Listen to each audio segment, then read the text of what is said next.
Olá, telespectador, olá, telespectadora, muito boa noite, está no ar TV Com Debate. TV Com Debate hoje vai discutir um pouco o legado do ditador cubano Fidel Castro, morto já no século XXI, Castro que foi comandante em chefe da Revolução Cubana, que tomou o poder em 1959 em Cuba, a maior ilha do Caribe, e ainda continua no poder, a família continua, virou uma autocracia familiar. O Fidel Castro teve que se ausentar um pouco por causa da saúde, mas deixou o irmão, Raul Castro, mas que seguia fielmente os desígnios do comandante.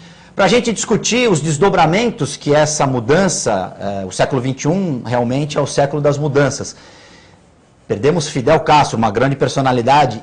Indubitavelmente não podemos tirar o peso histórico da figura de Castro, que é uma figura controvertida.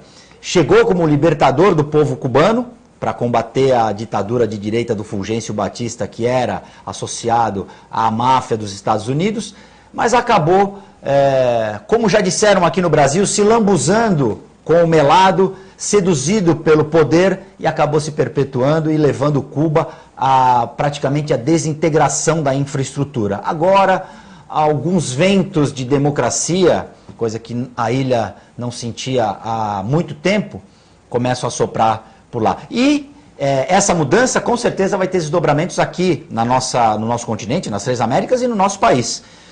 Para isso a gente recebe hoje aqui o professor e consultor portuário Hélio Alite. Muito boa noite, Hélio Alite. Boa noite, Guto. Muito boa noite, Vilela. É um prazer mais uma vez estar com vocês. E João Vilela vai nos ajudar a fazer o programa, principalmente em relação à questão comercial.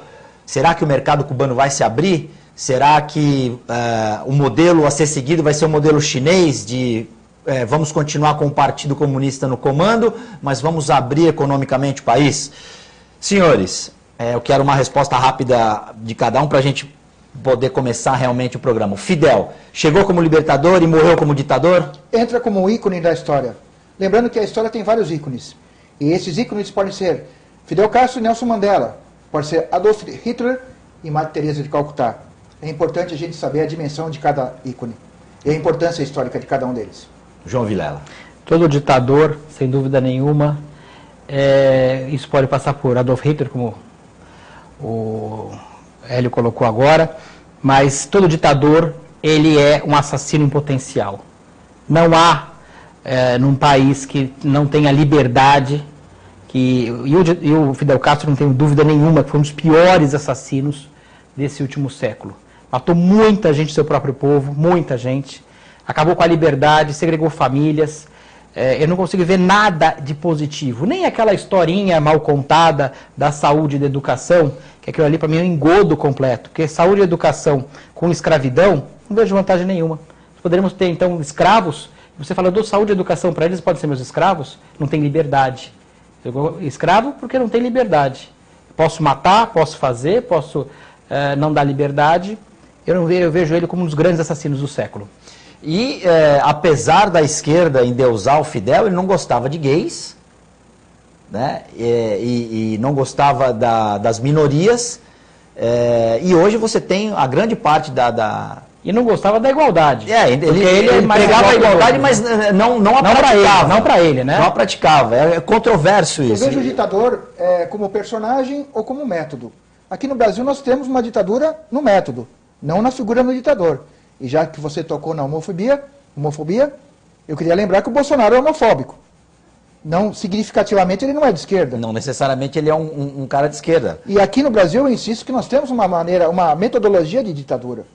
Afinal de contas, a sociedade aspira à perda de privilégio dos políticos com relação a várias coisas que estão aí. E o que foi decidido na calada da noite com relação à manutenção do Caixa 2? Até que ponto as aspirações, os desejos da sociedade brasileira são colocados na prática como fruto da construção de uma sociedade moderna?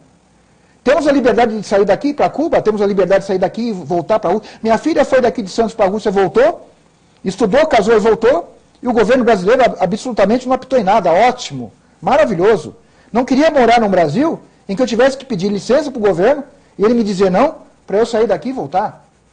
Mas, por outro lado, nós pagamos um preço caríssimo do ponto de vista tributário, do ponto de vista dos nossos direitos como cidadão e principalmente com a nossa qualidade de vida, dos serviços públicos que são muito bem pagos, mas não são oferecidos e acabamos pagando novamente para garantir a nossa subsistência, a nossa qualidade de vida. E nossos representantes, eles não nos ouvem, são cegos e surdos, estão a serviço dos seus interesses. Isso é uma ditadura sem um personagem, sem um Fidel, sem um Papadoc, sem um Somoza, sem um Pinochet, sem um Jorge Videla. É uma ditadura por metodologia. E é isso que eu gostaria de discutir hoje com vocês. Em que momento você percebeu, e o João opina, e que houve essa virada por parte do Fidel? Porque na questão da saúde, por exemplo, eu acho que foi uma questão até inteligente, estratégica, de se trabalhar na prevenção, para você não onerar na ponta da corda do governo, porque isso precisava de dinheiro. Então, acho que é uma política inteligente para você, né, e vamos formar bastante médicos, vamos dar essa infraestrutura, uma saúde familiar, uma saúde comunitária forte, trabalhar na base, para a gente não ter que gastar dinheiro com alta complexidade, como a gente vê hoje aqui no Brasil. Eu não sei se a gente pode confiar em algum dado de uma ditadura. Você não aproveitaria nada de Cuba, nada? Nem a educação e nem a saúde. Eu sei que muitos vão criticar, falar que a saúde e a educação, a ONU coloca como exemplar, e coloca, só que não é realmente exemplar no sentido de você dar liberdade às pessoas terem um proveito daquilo. Tanto é verdade que o salário hoje, médio em Cuba, é de $20. Ou seja, adianta você ser médico, administrador, advogado, dentista, ou que seja o que for, e você não ter qualidade de vida? Você não ter poder exercer plenamente seus direitos, suas funções? Você não poder ter realmente a liberdade de você poder fazer suas coisas? Nada adianta. Dê uma boa educação. A pessoa sabe o que interessa para o Estado indicar.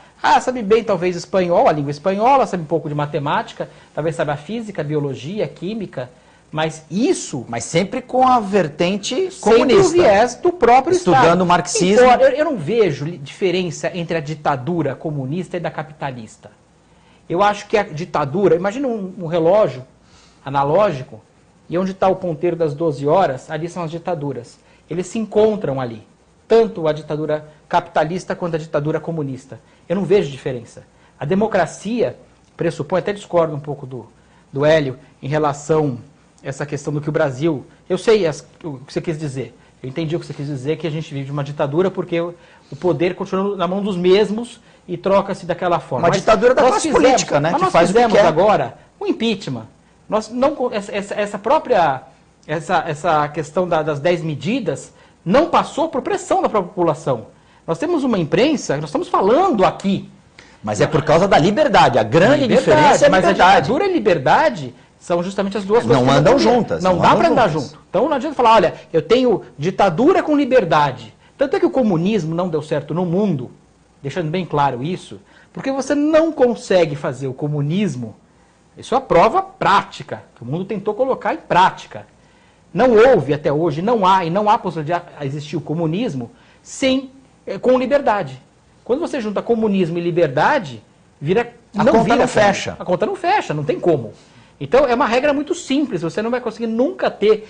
quando falam, mas a ditadura, o que os comunistas colocam é que a ditadura do proletariado, ou seja, do povo, ela não é ditadura. Ela é uma democracia. Porque ela emana do povo. Ela emana do povo. E não é do povo. Vamos e convenhamos, tem nada de povo. Porque proletário, até a palavra proletário, esclareça, é aquele que vem da prole. A única coisa que ele tem são seus filhos. Por isso que é o proletariado. E ele ganha sustento através do próprio trabalho. É o trabalho dele, e quando ele fica velho, dos seus filhos. Ele não tem nada, ele não tem bens, ele não tem nada. Não dá para chamar Fidel Castro de proletário. E nem dos seus comparsas, dos seus capangas. Porque são capangas. Sabe, aquele país, que é um país que eu conheço por fotos apenas, os países que eu conheci do Caribe, todos têm essa questão de muito bonitos, são muito... A beleza natural. Realmente lindos os países. Mas fazer da forma que aconteceu, separar famílias... Eu não vi ninguém fugindo a nado dos Estados Unidos, da Flórida, com um barquinho... Vai para Cuba. Vai para Cuba. Isso é tão bom o negócio, tem saúde, tem educação, tem vantagem. As pessoas vão onde tem vantagem. Vejam, a migração no mundo sempre foi dessa forma. É um peso e contrapeso, é uma questão matemática quase. Você não tem vantagem aqui, você vai partir para onde tem vantagem. Já houve migração no Brasil, como todos sabem, do Japão para o Brasil. Ou seja, havia mais vantagem vir para o Brasil do que ficar no Japão. Se era verdade ou não é uma discussão.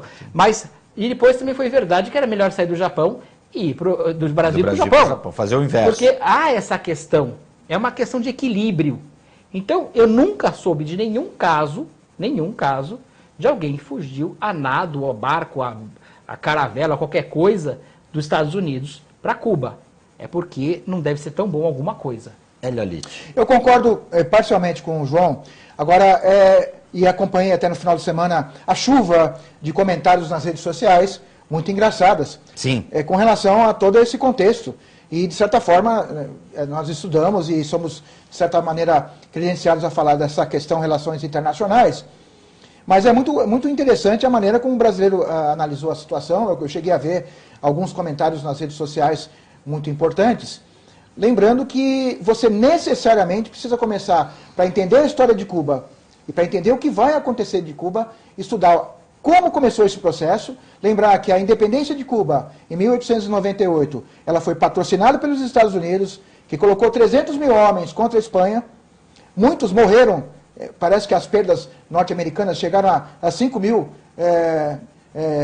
soldados nessa batalha, que libertou Cuba da Espanha, libertou Porto Rico da Espanha e acabou indo lá para a Ásia, para as Filipinas e tudo mais. Esse processo começa na Revolução, na história da independência de Cuba, em 1898, quando Cuba passa definitivamente a ser uma colônia do novo Império Norte-Americano. A história de Cuba precisa começar a partir dali. Em determinado momento, 60 anos depois, há uma ruptura enorme disso tudo, a partir do momento em que Cuba faz a audaciosa opção por ser um país socialista e na história daquele movimento revolucionário. Ali há uma ruptura completa e Cuba acaba sendo o primeiro país socialista no Caribe, acaba criando uma situação inédita no mundo todo, a partir do embargo, que é um embargo violento, que é determinado pelos Estados Unidos com relação a toda a sua anestesia econômica e política. Ela passa a ser uma ilha isolada. E definitivamente ela não vive por conta da venda do tabaco e do açúcar. Ela é sustentada, já que o João falou, e falou com muita propriedade com relação à educação, à saúde, que foram referências. Quantos brasileiros não foram daqui? O governo Telma, vários na época do governo Telma, foram lá, o modelo de saúde da Rússia e tudo mais, de Cuba e tudo mais, sustentado pelo governo da União Soviética, que comprava 60% do açúcar e era pouco. Rússia, Cuba, ela não se sustentou, ela não evoluiu economicamente, e ela não segurou o embargo, não fosse a ajuda da União Soviética. Quando essa ajuda mingua, a partir da década de 90, quando a União Soviética desaba, ela acabou. Se você pega... Vai para a Venezuela não ajuda também daí, né? Sim, sim. Petróleo ainda está em alta, a Venezuela consegue. Se você vê o quadro de medalhas na Olimpíada, você vê lá Estados Unidos, União Soviética, Alemanha Oriental e Cuba. Cuba era um inferno nas Olimpíadas na década de 80. Joel Despen cortando no vôlei. Juan Torena e uma... Roberto Juan Torena no atletismo. Mas aí tem inclusive nas redes sociais, a Ana Paula, jogadora de vôlei, publicou um relato dizendo que em vários campeonatos mundiais, em Olimpíadas, elas tinham que sair, as cubanas, jogadoras cubanas iam pedir para elas comprarem os objetos para elas, porque elas não tinham dinheiro. E aí elas perguntam, a nossa premiação vai toda para o governo. Nós não temos, temos um vale e que a gente só pode comprar dentro do hotel as coisas que o governo deixa a gente comprar. Mas, Guto, isso é resultado de duas coisas tristes para o país. Do embargo comercial junto com a ditadura do regime totalitarista implantado, que acaba restringindo as liberdades, junta as duas coisas piores. Eles são um país que eles não podem optar por uma economia de mercado, porque não existe o mercado para eles. Eles não têm competitividade. Agora, no esporte, a gente via só o lado positivo, que eram os atletas de alto rendimento, os grandes atletas. Inclusive uma tradição cubana fortíssima no beisebol. Quantos jogadores de beisebol não foram radicados nos Estados Unidos em função do esporte não pagar bem, não ter apoio e não se podia disputar torneios internacionais fora de Cuba, porque o beisebol não tem uma tradição internacional, mas tem um mercado muito forte nos Estados Unidos e no Japão. Então eles não tinham de onde tirar dinheiro, ao contrário dos esportes amadores, né, o vôlei, o basquete, atletismo. Cuba sempre era bem representada, mas aí agora a gente vê o outro lado, quer dizer, eles tinham que ter um alto rendimento para ganhar dinheiro para o governo, não para eles. Além disso, é uma questão de virar uma modelo do regime, né? Não, virou uma propaganda. Sim. Como a propaganda comunista sempre teve esse viés de mostrar o Hitler também. O Hitler também. As Olimpíadas de 36, todas as potências têm que mostrar no esporte que são superiores. Você colocou bem, o Hitler foi a mesma coisa. Usou com maestria isso. Sem dúvida, que queria colocar que a sua raça era superior e seu método de trabalho era superior. Então isso vai acontecer sempre. A própria China acontece isso hoje. Então há um orgulho nacional de você ver a sua bandeira hasteada e você ser melhor que os outros de países que são considerados de primeira linha, vamos dizer assim. O Brasil no futebol. O Brasil no futebol, que também é uma forma, né? A gente fala do ufanismo e tudo, mas é uma forma de baixos. Mas isso não é tão difícil você conseguir. Essas pontes de excelência em detrimento de outras qualidades do seu povo. Eu prefiro ser livre e não ter saúde e educação e me virar por isso, do que eu ser escravo, porque uma ditadura é uma escravidão. Vamos ser claros. Escravidão do seu próprio povo. É uma escravidão. Para quem? Para o líder. Esse líder, esse comandante em chefe, que também é o mesmo caso do Hitler, tem uma vida nababesca, uma vida com regalias, uma das maiores fortunas do mundo ocidental hoje é da família Castro. Ele anda de Mercedes-Benz, ele não anda de Lada, ele veste Adidas. Nem de Chevrolet 59. Não, muito menos. Ele veste Adidas. O sonho dele era Estados Unidos. A gente sabe que ele tinha uma fixação na sua adolescência, na sua juventude, pelos Estados Unidos. Claro, o mundo tem essa fixação. Quem não tem, né? Quem não tem? Pela coisa boa, né? O pessoal odeia os Estados Unidos. Todo mundo odeia. Mas o pessoal vai para Disneyland, o pessoal vê filme americano, o pessoal vê... Quer ir na Times Square, Nova York. Por quê? Porque realmente tem uma sedução. E eles vão bem. Eles são bons em muita coisa. Eles se propõem a fazer as coisas, eles vão lá e fazem. Claro. Se não fosse, talvez, os americanos, com todos os seus defeitos que tem, e tem muitos defeitos. A arrogância, a discriminação. Mas tem até por causa disso, que eles conseguiram construir uma referência no mundo. Tudo que você coloca no mundo, a língua hoje é a referência. O inglês, por causa do americano, não é por causa do inglês exatamente. Você tem o dólar, a referência no mundo, a moeda é o dólar. A referência no mundo, em termos de tudo, são os Estados Unidos. Então, eles têm uma força muito grande nesse ponto. Agora, é uma referência, a indústria fomentou muito nos Estados Unidos, mesmo as grandes marcas ainda são americanas, por mais que fabriquem em outros lugares. E Cuba não deixa de ser uma coisa exótica. É uma republiqueta exótica. No final das contas é isso. São 11 milhões de habitantes, um pedaço de terra ali no Caribe. Muito bem posicionado. Muito bonito, bem posicionado, sem dúvida nenhuma. Mas como os outros também são. E com uma pobreza muito grande, claro. Você tem algumas coisas que fortificaram, até por causa do embargo, essa fuga dos cubanos para os Estados Unidos, você tem Little Havana ali na Flórida.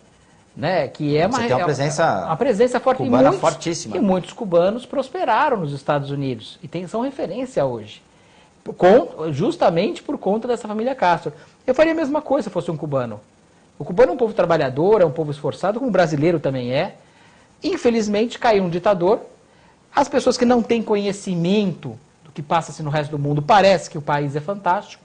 Aliás, nós vamos entrar em filosofia, aquele mito da caverna, né, de Sócrates, né? E você vai ter... Platão. Você vai ter mais ou menos isso. Quem lê o mito da caverna sabe que está olhando para uma parte interna, você acha aquilo fantástico, você não vê a parte externa. É mais ou menos o que aconteceu com Cuba. 2 perguntas. Rapidamente, daqui a pouco a gente entra no break. Dá para comparar Japão pós-guerra de Cuba em relação aos Estados Unidos? É uma pequena faixa de terra... Os Estados Unidos agora vão olhar com outros olhos. E lembrando também que o cinema mostra um pouco também da estratégia do Castro de exportar os criminosos para os Estados Unidos. O Scarface com o nosso querido Al Pacino. Al Pacino, que fez o Tony Montana, é um criminoso que na década de 70, Cuba liberou quem quisesse ir embora, entre aspas, para os Estados Unidos. Né? Limpou as cadeias lá de assassinos, estupradores, aquela gente bem legal. E mandou para os Estados Unidos. Uma boa estratégia. E que muitos ali se firmaram no tráfico de drogas, fazendo justamente o tráfico com a América do Sul. Dá para comparar Japão com Cuba em relação a essa nova relação internacional com os Estados Unidos? Não dá para comparar porque, afinal de contas, o Japão termina a Segunda Guerra Mundial e há um programa de recuperação do Japão, que é um programa completamente militarizado e é outro tipo de ocupação, outro tipo de ajuda, uma outra situação, um outro momento histórico. Mas eu acredito que a abertura econômica e política de Cuba, a partir de agora, ela vai acontecer numa velocidade que nós não imaginávamos que fosse acontecer. Esse processo já começou. Ele tá vivo. Hoje você tem como eu falo, vai ser tudo a velocidade, né? Eu tenho certeza que a figura de Fidel Castro era uma âncora, do ponto de vista de como ele era conselheiro do Raul Quadros, de segurar um pouquinho a abertura comercial, mas eu acho que isso agora deslancha de uma maneira muito forte, e nos próximos 4, 5 anos, de certa maneira, a gente vai perceber aquela prosperidade que aí sim nós vimos na ilha japonesa. Eu acredito muito nisso. Esse processo já começou, aliás, não sei se começou bem, e não sei se é uma boa notícia para o povo de Cuba, mas começou com o Odebrecht construindo o porto. Será que Fidel Castro está na lista do Odebrecht? Certamente. Quando Ele teve que pagar alguma taxa lá, não teve em Cuba? Não, certamente, quando houve o mensalão, o governo do Brasil notou, ou então o governo do Brasil notou, que não podia fazer muita coisa aqui dentro, porque senão o Ministério Público ia atrás e descobria. Grande. Então você tem que fazer aonde? Num lugar onde haja liberdade e democracia, né? Sim, lugar claro. Ou seja, foi feito isso na Venezuela, foi feito em Cuba, foi feito na Bolívia, no Equador, Angola, Moçambique. Então foi feita essa tramóia também, tanto é que os contratos são tudo para lá, né? E aí eles começaram a fazer, a própria República Dominicana, que não é exatamente uma ditadura, mas tem um governo extremamente corrupto também. Argentina, onde tinham os amigos realmente que poderiam controlar, e esses amigos controlavam realmente toda a justiça do país. São países que têm mão de ferro todos os países bem democráticos. Claro, o desvio aconteceu via BNDES, que eu não sei para que serve o N no BNDES, se não é nacional, né? Se não mudar para aí, né? Se vê BNDES. Porque... E aí sempre a desculpa era aquela, não, mas nós estamos fomentando empresas brasileiras que estão crescendo e vão pagar e vão fazer e vão não sei. Na verdade, eles estavam, de certo ponto, falando a verdade. Sim. Estavam incentivando empresas brasileiras. Mas fora do Brasil? Né? Que vantagem que o Brasil leva com isso? Mas aí que tem a curva. A coisa tem que ver o seguinte, o que o povo ganha com isso? É o grande problema sempre que eu vejo essa questão. Não importa, se você descobrir uma forma de ditadura que o povo seja favorecido, bom, já não vai ser uma ditadura, não é ditadura, vira democracia. Mas você pega hoje, por exemplo, a China tem uma ditadura esquisita. Bom, o Brasil teve uma ditadura muito estranha. A nossa ditadura trocava o ditador. Era uma ditadura democrática. Pô, é uma coisa louca. Eleição de ditadores. Pois da onde você tira isso? Eu não conheço nada na história da humanidade, não é na história recente, que você troca o ditador. Um arranjo. Mas a criatividade brasileira, fantástico, senhores, né? Mas você não teve no resto do mundo. Exatamente. Agora, na China também, único. Você tem uma certa liberdade, entre muitas aspas, de vida do dia a dia. Tanto é que muitos brasileiros vão morar na China, muitos estrangeiros americanos vão morar na China, trabalhando para outras empresas e não sentem esse ranço tão forte do Estado, essa mão tão pesada do Estado contra a população. Claro que há, nenhuma ditadura, mas eles, hoje, para a China, só para a gente ter uma referência, eles nunca tiveram liberdade. Então o que eles têm hoje, também como referência, é muito maior. Tanto é que a província rebelde de Hong Kong, ou a mais rebelde ainda que é Taiwan, né, que Taiwan é totalmente afastada, Hong Kong ainda pertence à China, é um pensamento completamente diferente. Né? Eles têm muito mais liberdade do que a própria China. Mas a China continental considera Taiwan uma província rebelde que faz parte do seu território. Agora, um filósofo chinês, assistindo ao canal Livre da TV Bandeirantes, eu tenho que dar o crédito, um filósofo chinês esteve no Brasil há algum tempo, e isso foi dito por um dos convidados, foi dito pelo Pondé, pelo filósofo. que ele conversando com jornalistas brasileiros e os jornalistas brasileiros perguntando de liberdade. Ele disse, olha, esse conceito de liberdade é um conceito ocidental. Sim. Nós, no Oriente, temos outra maneira de enxergar as coisas e fomos criados e educados para seguir as pessoas, algumas pessoas. Então, de certo modo, ele deu um outro viés para essa questão da China, o porquê das coisas lá serem diferentes do resto do mundo. Eu não sei a opinião de vocês, mas esse conceito de rebeldia e liberdade é uma coisa nossa ocidental, né? Na verdade, o que eles colocam muito claro é essa questão da qualidade de vida da população. Lá você pode comprar um carro, pode comprar uma casa, pode montar uma empresa, pode montar muitas empresas. Pode ter o segundo filho.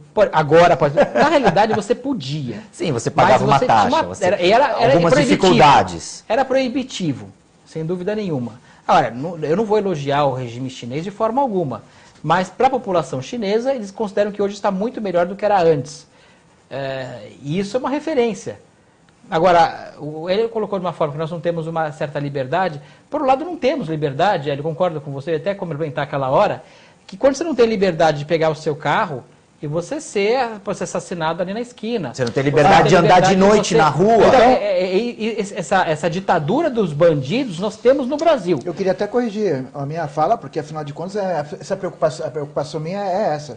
Existe uma liberdade enorme no Brasil, mas ela é muito díspare com relação ao cidadão de bem e o cidadão do mal. Sim. Se o cidadão do mal pegar o carro agora, nesse exato momento, encher a cara de cachaça, subir com o carro no ponto de ônibus e matar 5 pessoas, os condenados são as 5 pessoas e as famílias deles todos. Porque esse cidadão, mal e mal, chegará a ser preso. É paradoxal essa agora liberdade. Com a nova lei está um pouco mais... Pouco. Sim. Mas aí é a questão. Eu acho que a grande ditadura que nós temos hoje no Brasil são dos bandidos.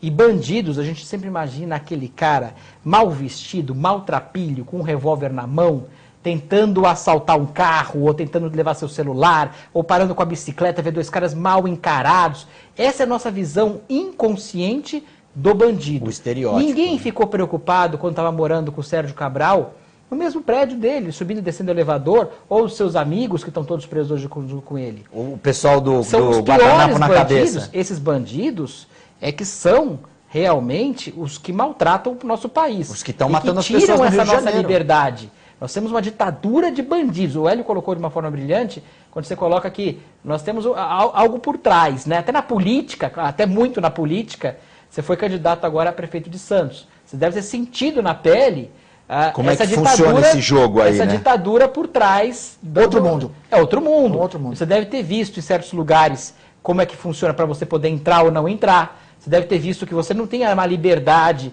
de fazer o que você queria em termos de proposta. Você viu que você não tinha uma liberdade de não tinha liberdade de ir aos programas que debatiam, iam fazer os debates. Justamente.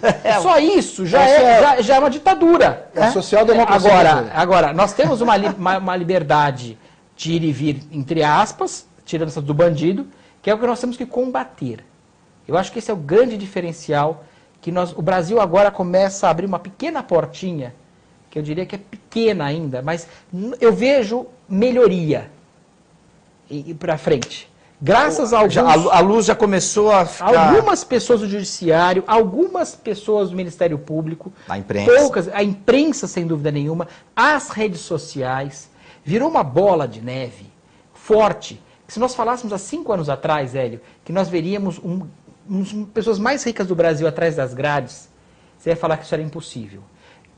Políticos do calibre, e ali calibre você pode usar todas as formas de conotação, de Eduardo Cunha, de Sérgio Cabral, de pessoas que estavam... José Dirceu, Palocci tem um poder. Imagina, do Palocci bloquearam, descobriram uma conta dele em Miami, tem 1 bilhão e 200 milhões de dólares. Uma conta. De dólares, exatamente. Numa conta. O Sérgio Cabral bloquearam 1 bilhão de reais. Mas ele é dono de uma joalheria, né? Pelo jeito... Duas joalherias. Agora, essas joalherias estão enroscadas com a Receita Federal. Hein? Senhores, eu vou ter que fazer um rápido break. No segundo bloco a gente vai discutir se com a morte de Fidel Castro, com a derrocada da esquerda na América Latina, principalmente na América do Sul, Argentina, Cristina Kirchner, Bolívia, Evo Morales, Maduro balançando de tão maduro, daqui a pouco cai da árvore eu estou falando cair da árvore, e também o Equador do companheiro Capriles, se a esquerda vai ter que se reinventar agora no século XXI. A gente já volta.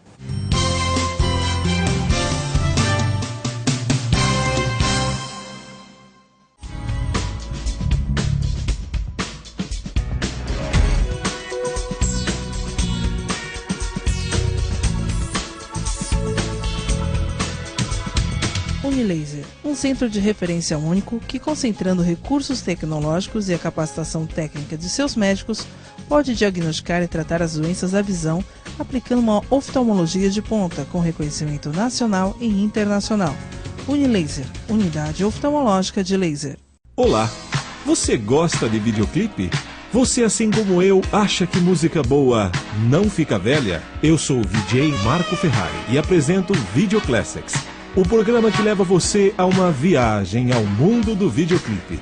Aqui você vê o melhor dos anos 70, 80 e 90. Video Classics, você assiste aqui na TV com Santos. Espero por você.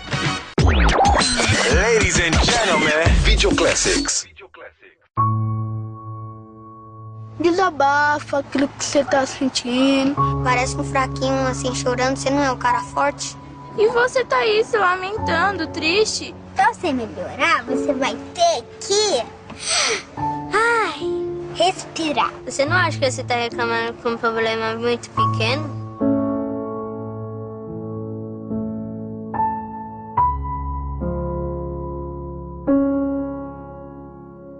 Alô galera, de segunda a sexta-feira, à 13h, aqui na TV Com, você confere o TV Com Esporte. Tudo sobre o esporte amador da Baixada Santista. E a reprise é às 7h15 da manhã. Eu espero você aqui na TV Com. Tchau!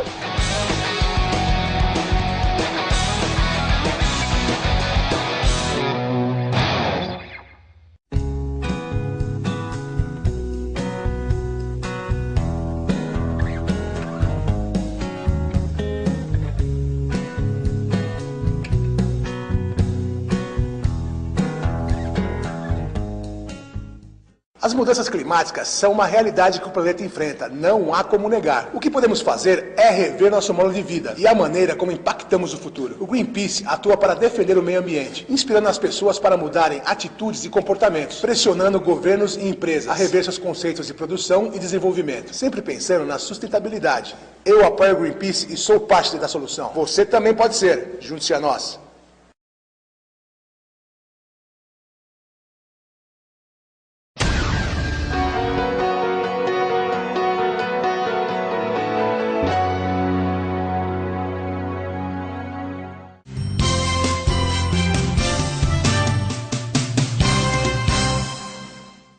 TV Com Debate já está de volta. Hoje nós recebemos aqui o professor universitário e consultor portuário Hélio Alite e também o nosso comentarista João Vilela.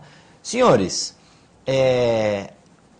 na passagem do bloco eu deixei uma pergunta no ar. A esquerda precisa se reinventar, porque na Argentina, a Cristina Kirchner não conseguiu fazer o seu sucessor. No Brasil, a ex-presidente Dilma Rousseff foi retirada do poder por meio do impeachment.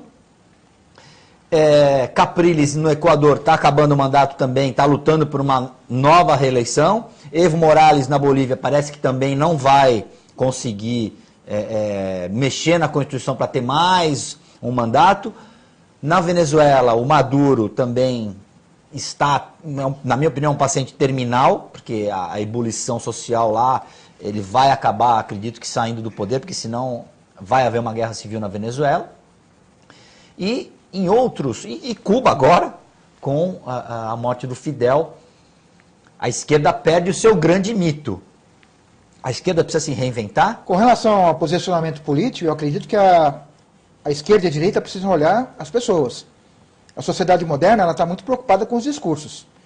Definitivamente, esses discursos venceram com relação a tudo que está acontecendo em termos de transformação da humanidade. Definitivamente, o discurso de esquerda, ele não soa bem nem para a própria esquerda hoje, que não sabe exatamente em que lugar fica. O que é o Partido dos Trabalhadores hoje no Brasil? Qual é o futuro dele? Um novo partido? A gente vê movimentos em outros partidos de esquerda.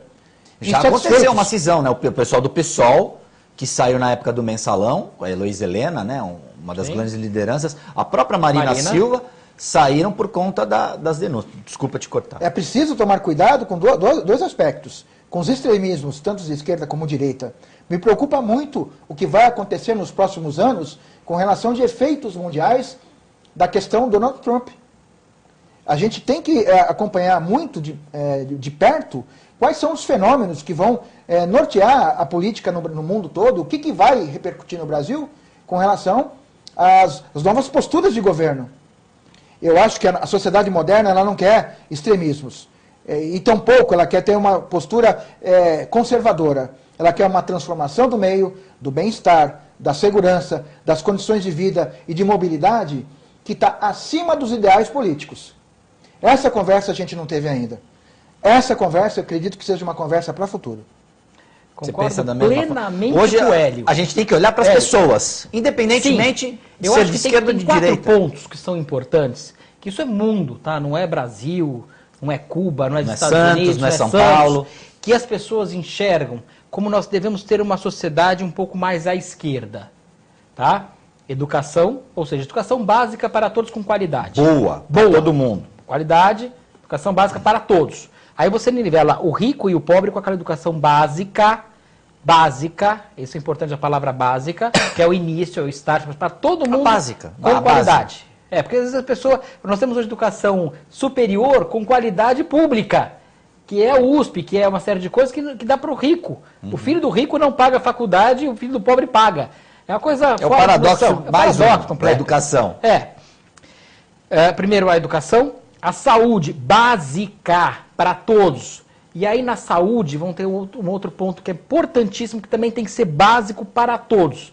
Tem que ser de esquerda nesse ponto, que é saneamento básico. Nós não temos um monte de básico. Mas segurança básica e transporte público com qualidade.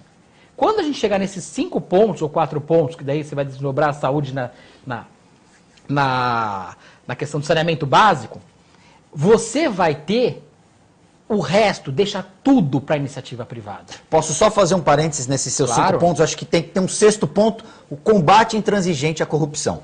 Sem dúvida, mas isso vai entrar na segurança. Perfeito, mas acho que isso tem que ficar... O Brasil está passando por um período que nós temos que combater isso faz parte a corrupção. Da criminologia, né? Você tem que ter essa questão muito forte. Então as pessoas têm que ter a liberdade de poder ter o acesso ao meio de transporte público com qualidade, escola pública com qualidade, saúde com qualidade, segurança. Básico e segurança. O resto não deixa o Estado se meter. Nós tivemos um paradoxo, nós falamos agora da nossa ditadura democrática, que você colocou perfeitamente, trocava o ditador, revezava o ditador. O ditador era eleito. E era muito estranho, porque nós tínhamos todos os aspectos de uma ditadura de esquerda, em extrema direita. Por isso eu falo que a ditadura de direita e esquerda... Era uma ditadura nacionalista, porque você era nacionalista, você tinha várias estatais. Você tinha uma presença do governo muito grande na economia. Em todos os pontos. Lembra da Eletrobras, tudo é Brás. Portobras. Tudo era Brás. Ou seja, era a esquerda, travestida de direita. Olha o merchan agora, Marabras. Não, ainda não. Preço menor, ninguém fala. Pois é. Mas uma forcinha. Mas não é. Justamente. Então nós temos que pensar o seguinte. Aquilo que é necessário para preparar a população, como o Hélio colocou, o bem-estar da sociedade, independente de seu dinheiro, principalmente. E se nós falamos da nossa Constituição, está muito bem claro que nós não temos que ter privilégio em relação a sexo, a raças, etnias. Tem que ser tudo igual. Essas cotas para negros de um jeito... O que é negro no Brasil? Eu sou negro, não sei. É muito relativo. Num país nós com temos que ter tanta miscigenação, é difícil não ter ninguém uma base igual. A base tem que ser igual. Aí o restante, cada um por si e pelo seu mérito, pelo seu trabalho, e o restante deixa para a iniciativa privada. Não se mete em petróleo. Para o Brasil, você vê essa corrupção na Petrobras? Não vamos fazer... Porque está mentindo. Porque tem muito dinheiro envolvido no processo, né? Não exploração de petróleo. O país não pode se meter, o governo não pode ter empresa do governo. Isso é o grande erro que nós temos. Mas é o que precisa ser feito para aparelhar o Estado com esses cargos de confiança. O dano que se recebe. Nós temos que mudar, viu, Hélio? Você foi candidato a prefeito. Nós temos que mudar esse executivo de coalizão. Acabar com a coligação. Se você tivesse sido eleito, você ia ver a dor de cabeça que você teria hoje com essa Câmara. Porque a lei está completamente contra qualquer ideia que se você fizesse, se você não desse cargo para todo mundo que está ali, ou vantagens para todo mundo que está ali, você não ia conseguir governar. Então, tem que deixar muito claro isso, que nós temos hoje um toma lá da cá, que essa forma de dar cargos, dar dinheiro, eu falei no programa passado do Pedro Correia, que ele deixou bem claro na audiência do Sérgio Moro. Ele deixou muito claro. Falou, olha, a gente vai querer diretoria da Petrobras para quê? A gente quer para tirar o dinheiro da Petrobras. Ele foi muito claro. Não é para levantar a empresa. Ou seja, quando você vê algum partido pedindo determinada secretaria, não é simplesmente para dar emprego para aquele cara que trabalha bem, para deixar a cidade que é da área, né? Não é exato. Alguns casos sim. Mas é para ter vantagens, né? Mas a grande maioria do que acontece hoje no Brasil é isso. Você só consegue ter um executivo se você tiver uma Câmara que te aprove tudo o que você queira e reprove tudo o que você queira. Então é essa a forma. Hélio Olite. Muito bem. Eu estou ouvindo tudo isso, eu me reporto ao Porto. A gente tem uma âncora aqui, que é a centralização do Estado com relação ao dinamismo no nosso porto. Repito mais uma vez, os portos europeus, vou citar o porto de Antuérpia hoje, definitivamente o poder de Antuérpia não está em Bruxelas. E tampouco o porto de Antuérpia pertence a um grupo de políticos. Essa realidade acontece no Porto de Santos. O Porto de Santos tem um poder centralizado em Brasília, e Brasília não tem mar. E o Porto de Santos pertence a um feudo político. E há muito tempo isso, né? Há muito tempo isso, o que explica a sua parada no tempo e no espaço, a sua perigosa estagnação. Nas semanas que passaram, nós tivemos uma outra enorme lista de demissões, por conta de políticas macroeconômicas. Vou até finalizar, vou até simplificar, o navio não está chegando. O navio não está parando, quando para não está trazendo a quantidade de cargas que tinha que ter. E aí começa a faltar emprego na terra em que a principal vocação é a atividade portuária. E aonde que está o poder decisório para agir rápido? Aonde que estão as pessoas que vão, de uma maneira dinâmica, verificar o que tem que ser feito no ambiente macroeconômico, do ponto de vista de reduzir os gargalos internacionais para trazer carga e para exportar? Aonde que está isso? E onde que estão as decisões do ponto de vista de solucionar os gargalos de infraestrutura local, do nosso quintal? Eles estão longe daqui.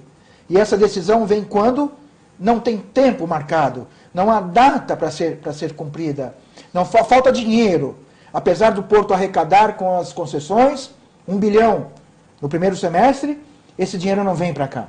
Não fica aqui, né? Não fica aqui.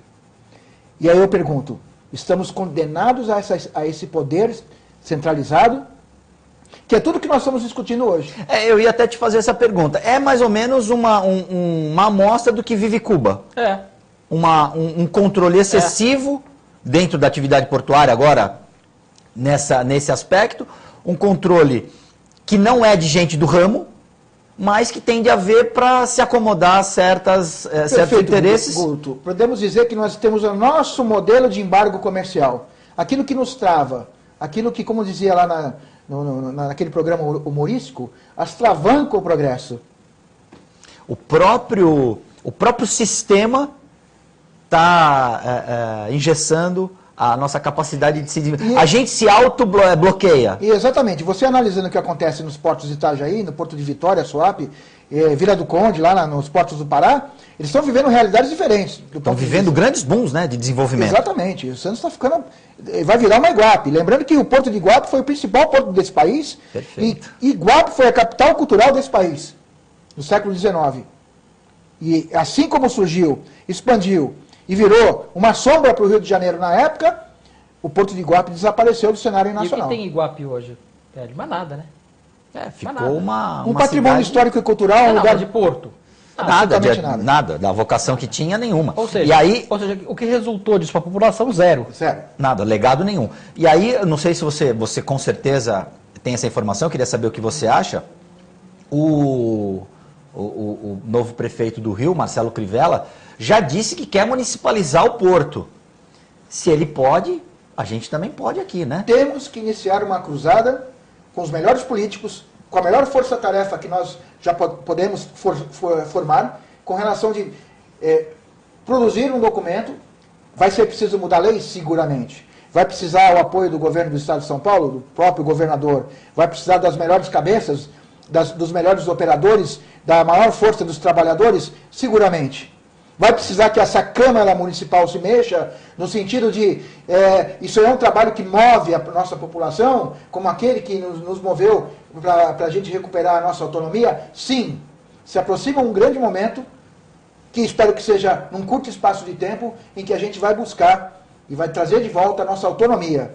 Por incrível que pareça, hoje nós perdemos a nossa autonomia portuária a ponto de vermos essa atividade indo para o seu ocaso. Isso me preocupa muito. Eu não quero sair daqui do Brasil como dissidente, né? Porque ainda não existe nem esse papel do dissidente. Lá em Cuba tem um dissidente. Aqui, simplesmente a gente fica com o saco cheio, compra uma passagem e se manda. O governo não está nem aí com isso. Talvez a gente perca as grandes capacidades desse país por conta do descaso. O governo nem sabe de quem foi para fora. Teve um programa agora no Fantástico com alguns brasileiros morando nos Estados Unidos. Aliás, não foi no Fantástico, não.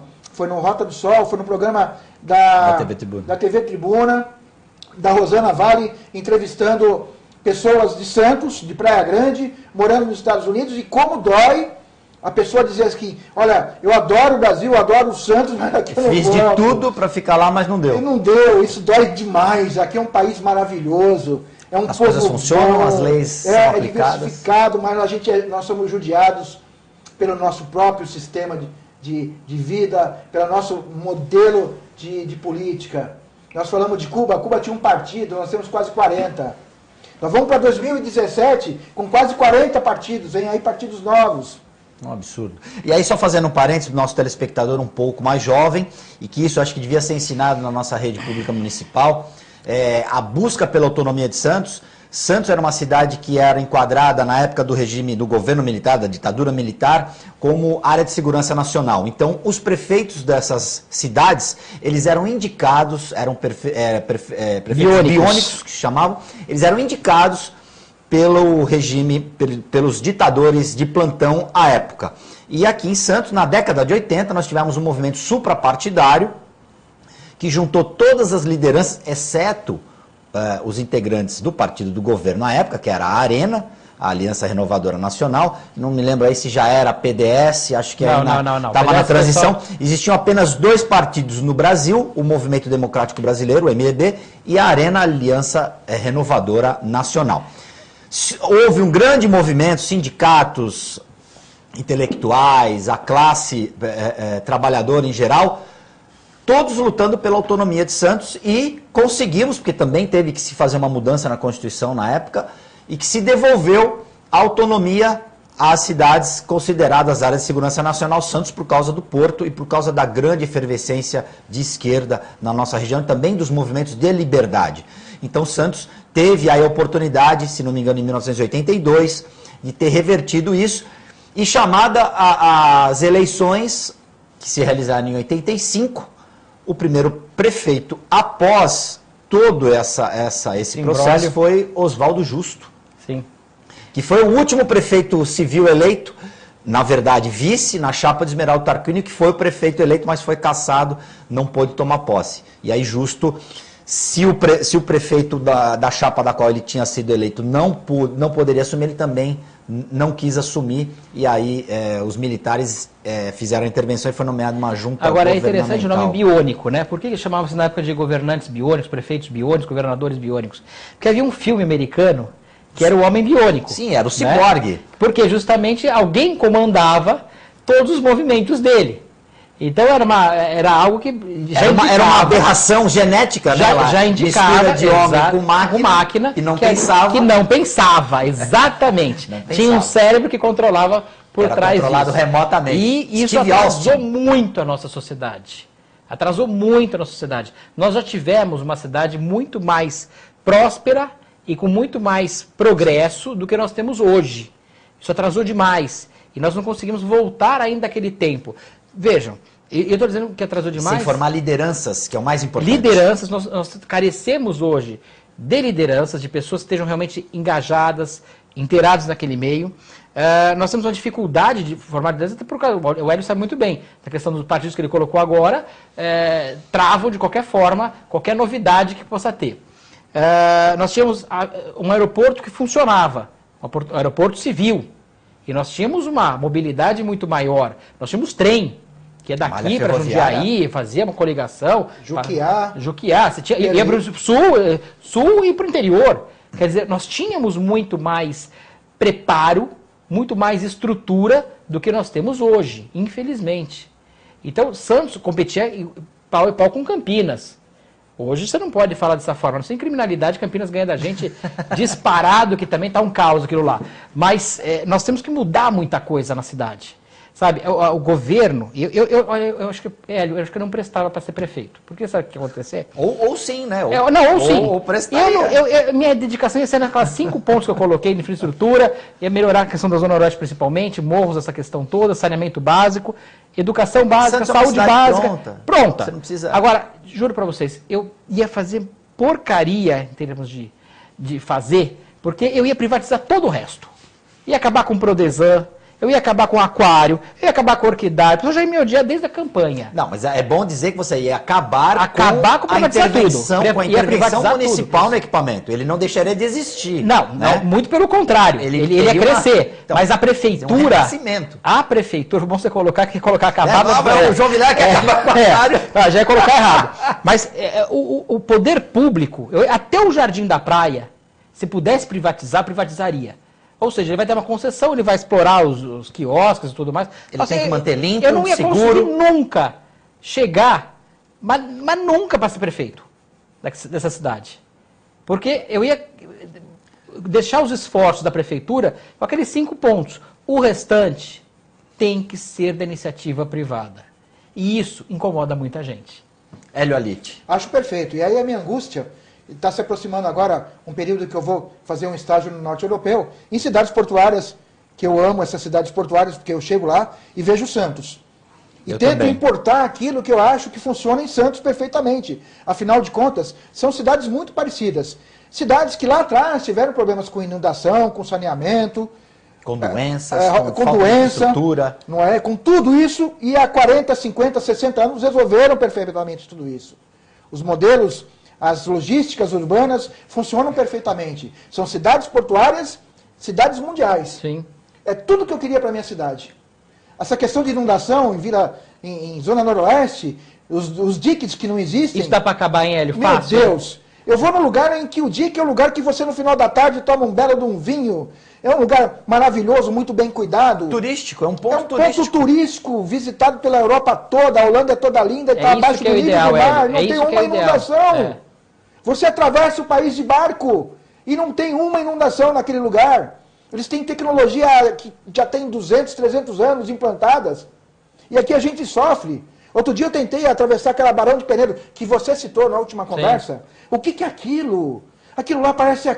eu me senti andando naqueles protótipos na NASA em Marte. Aquilo ali sim é um mergulhão, quando chove. Porque você mergulha... Aquilo ali... Você está dizendo em São Vicente ali, para quem não conhece... Penedo. Na Vila Charles. Então, Vila Charles. Quando o meu aluno não sabe onde que é a Barão de Penedo, ele fala assim, onde é o Motel Charles? Você sabe? Ah, professor, sei. Começa ali no Antônio Emerick, onde era o Guaçu, né? Exatamente. Termina no BC, tem um posto de gasolina, tem o Guaçu, e vai até Imigrantes, essa avenida vai até Imigrantes, cruza com a Imigrantes. É realmente assustador. Ali eu me sinto como que... Sabe quando cai uma bomba, aqueles filmes que você vê do Mad Max, aqueles... Guerra dos Mundos? Aquelas guerras que você vê, tudo já no precário, é aquilo. São Vicente chegou num ponto que você consegue enxergar essa parte da corrupção, da falta de estrutura, da falta de saúde, tudo se coloca, esses 5 pontos básicos, que teria só 5 secretarias, não teria mais que 5, você tem que ter isso. Porque São Vicente é o exemplo do que não pode ser feito, de como não administrar uma cidade. É São Vicente. Aliás, se eles se esforçassem para não administrar, acho que eles não conseguiram chegar nesse ponto. Porque é algo que chegou num ponto de você colocar na praia, principal cartão postal da cidade, criar uma montanha com lixo, proposital, mas nem as piores mentes do mundo conseguiriam chegar nesse ponto. Infelizmente, nossa querida São Vicente está abandonada.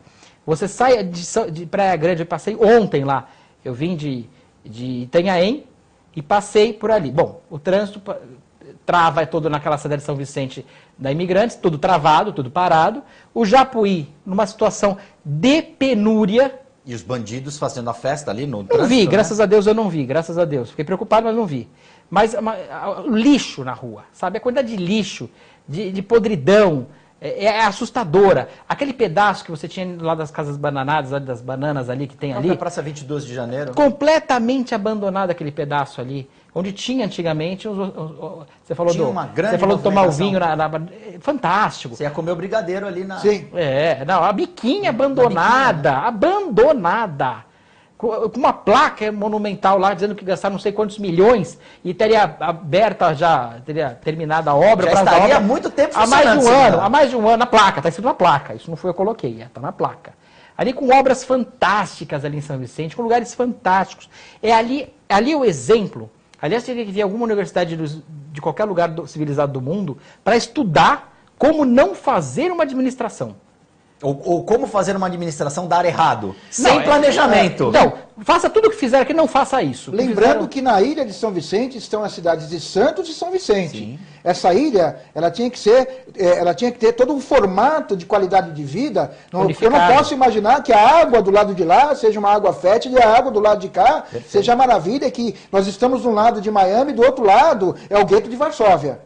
E até peço perdão, alguns alunos num outro programa que eu fiz, falou, professor, você pegou pesado com São Vicente. Falei, nossa, é uma angústia que nós temos e isso expressa a vontade que a gente tem de apresentar soluções e recuperar o mais rapidamente. Eu passo por São Vicente, eu fico pensando quanto tempo a gente vai precisar para recuperar. E olha, quero dizer uma coisa, se São Vicente é a primeira cidade do Brasil, imaginem a última. E é o berço da nossa cidade, né? Célula a primeira Máter. Câmara das Américas foi aqui. Máter. Aqui se criou o primeiro eu vou falar núcleo. uma coisa. A Avenida Penúria se chama Avenida Penúria, né? Porque está uma situação completamente abandonada. E é o que o Hélio colocou. Não adianta você ter uma banheira, você tá bem grosseiro agora, tá? Desculpa, Hélio, desculpa, Guto. Alguém faz cocô do lado da banheira e vai ficar do outro lado e falar que tá limpo. Não tem como. Só se ficar com a mão jogando assim. Nem assim, né? Vai contaminar toda a água, né? É a mesma coisa. E pior, Santos não é nenhum bom exemplo na área continental, na Zona Noroeste.